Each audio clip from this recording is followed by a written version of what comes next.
Europe 1. Les experts européens sont en studio. Emmanuel Dutheil pour l'économie, Vincent Hervouette pour l'international. Bonjour messieurs. Bonjour Dimitri. Bonjour Dimitri. Vincent, c'était le matin à Pékin, le soir à Washington. Il était presque 2 heures cette nuit à Paris. Joe Biden, Xi Jinping se sont enfin réunis et ça vient de se terminer il y a très peu de temps. Là, un dialogue virtuel, chacun étant à son bureau. Mais la première réunion entre les deux hommes, c'était la première réunion depuis l'élection américaine. Oui, c'est moins qu'un sommet, c'est davantage qu'un coup de fil, ou plutôt de 2 coups de fil, puisque c'est à ça que se réduisait depuis le début de l'année la relation directe entre les deux hommes. Cette nuit, donc, il y avait le son et l'image. Un jour, dans le monde improbable de l'après-Covid, quand le nouvel empereur de Chine osera enfin sortir de la cité interdite où il est reclus depuis pratiquement 2 ans, il y aura le son, l'image, l'odeur, le toucher.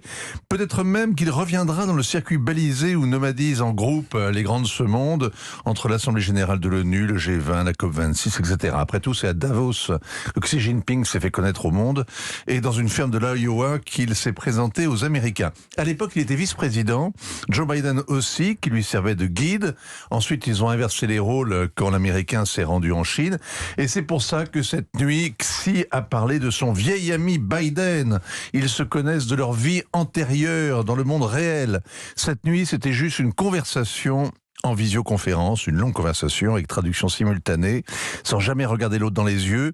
On fixe seulement la caméra ou l'écran, sans communication non verbale, sans toutes ces effusions dont Biden accable ses partenaires. Le degré 0 de la connivence. L'essentiel est qu'ils se parlent, qu'une relation personnelle soit mise en scène.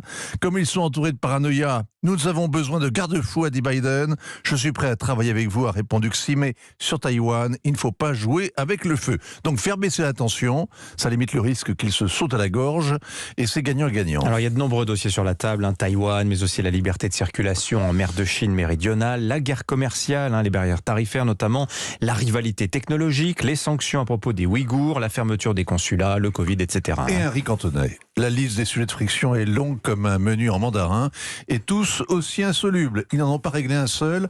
Joe Biden avait prévenu qu'il ne fallait pas attendre de résultats concrets immédiats. Ce qu'il faut retenir, c'est que depuis 2 mois, la Chine et les États-Unis renouent le dialogue que les tweets rageurs de Donald Trump et les soupçons sur l'origine du Covid avaient ruiné. Ça remonte à fin septembre, la libération de l'héritière Weiwei que les Canadiens retenaient à Toronto et dont la justice américaine a cessé soudain de réclamer l'extradition. Autre coup de théâtre, la déclaration commune sino-américaine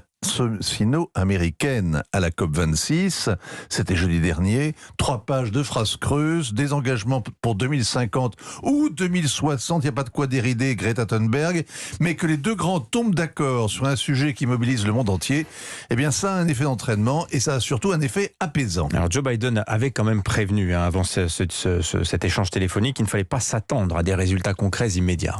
La Chine de Xi a des ambitions de puissance, les dirigeants américains veulent endiguer cette hégémonie, mais sans rêver de renverser le régime.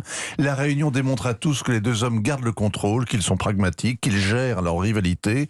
Comme les Français ont l'habitude de mesurer les réussites diplomatiques aux contrats commerciaux qu'ils empochent, on va attendre maintenant de voir combien Pékin achète de Boeing.